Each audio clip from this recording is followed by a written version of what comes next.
안녕하세요 여러분, 도키아미 주식입니다. 오늘은 저평가 기업 중 하나인 글로벌 페이먼트에 대해서 분석을 해보도록 하겠습니다. 그럼 시작하겠습니다.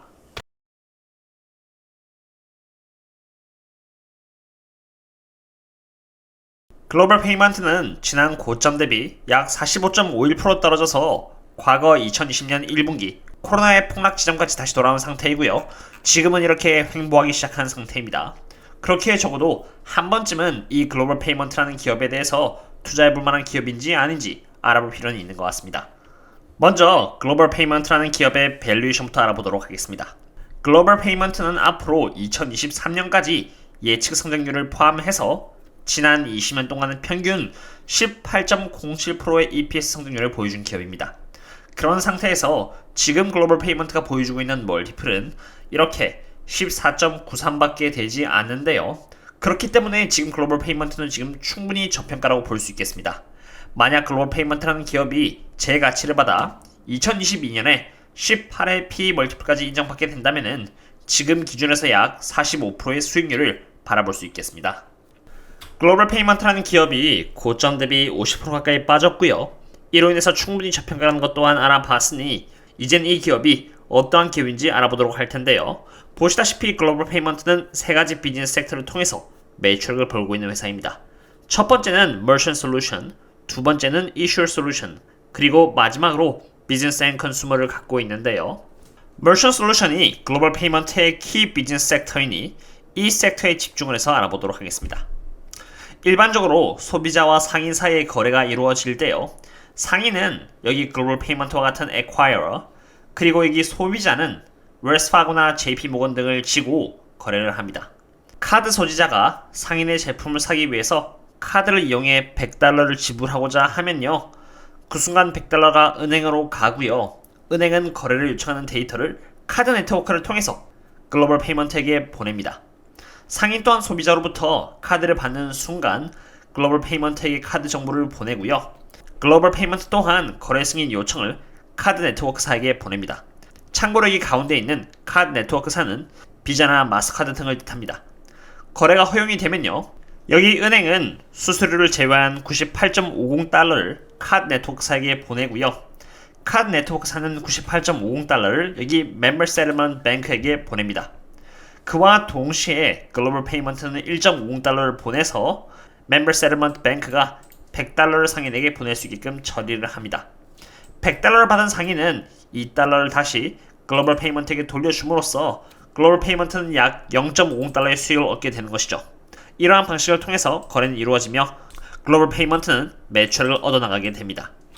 글로벌 페이먼트의 비즈니스 모델에 대해서 알아보았으니 이번에는 글로벌 페이먼트의 펀더멘털에 대해서 알아보도록 하겠습니다.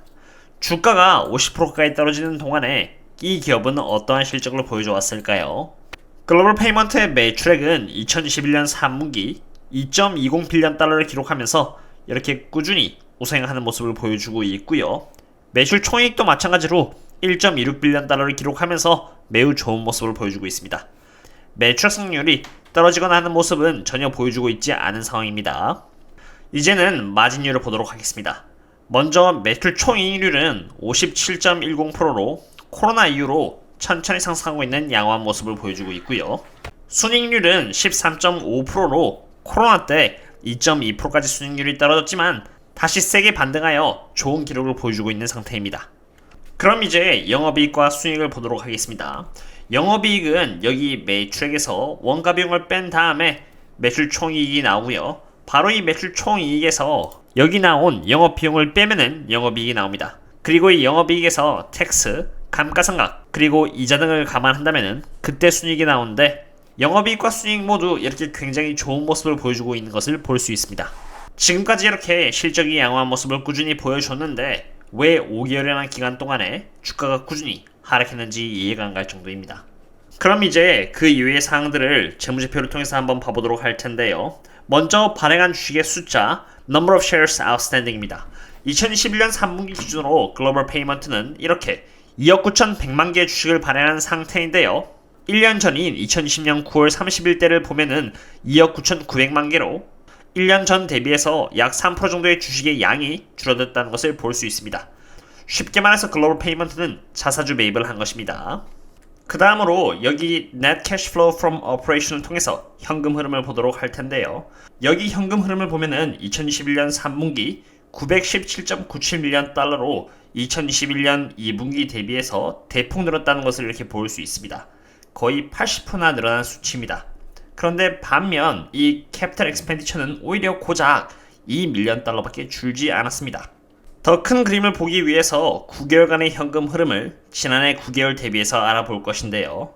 그럼 캐피털 엑스펜디처는 어땠을까요? 2021년을 시작으로 9개월 동안 보여준 캐펙스는 350밀리언 달러였는데 2020년 9개월 동안 보여준 캐펙스는 329밀리언 달러로 고작 21밀리언 달러밖에 차이가 안 납니다. 쉽게 말해서 21밀리언 달러를 추가로 잡아서 소비를 했는데 현금 흐름은 오히려 500밀리언 달러 이상 늘어난 것이죠. 적은 양의 추가 예산으로 더 많은 현금 흐름을 창출한다는 것은 매우 좋은 움직임이라고 할 수 있습니다.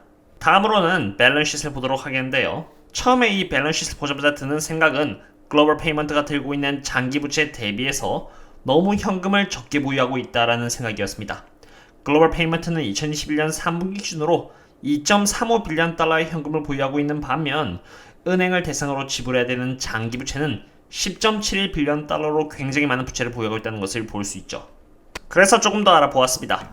10.7빌리언 달러라는 이 장기 부채는 이러한 내역으로 이루어져 있었는데요. 보시다시피 장기 부채의 기한이 짧게는 2023년부터 길게는 2049년까지 잡혀 있습니다.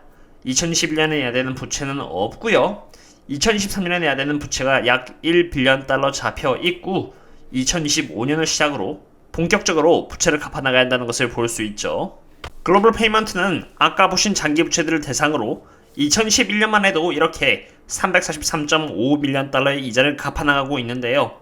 이 회사의 현금 흐름이 이렇게 2.31빌리언 달러 정도 된다는 것을 감안한다면 1년에 343밀리언 달러 정도의 이자는 충분히 감당 가능한 수준이라고 볼 수 있겠습니다. 그럼 이제 미래 전망에 대해서 알아보도록 하겠습니다. 글로벌 페이먼트는 구글과 파트너십을 맺게 되었는데요. 구글에서만 해도 연간 약 3빌리언 달러어치의 돈이 오가고 있다는 것을 봤을 때 글로벌 페이먼트에게 있어서는 엄청난 딜인 것입니다. 물론 이러한 딜은 이미 2011년 2월 8일날 발표되었지만 구글의 공식적인 파트너가 되었다는 그 자체만으로도 이것은 구글 페이먼트가 자사의 기술력을 인정받았다는 의미가 되겠습니다. 게다가 글로벌 페이먼트는 따로 구글의 워크스페이스라던가 구글 애즈와 시스템 융합을 통해서 경쟁사인 스퀘어와 차별점까지 두었습니다. 뿐만 아니라 글로벌 페이먼트는 자사의 기술을 글로벌 클라우드에 이전을 했는데요. 이로 인해서 글로벌 페이먼트는 스케일러빌리티, 릴라이빌리티, 그리고 시큐리티 측면을 얻게 되었고요.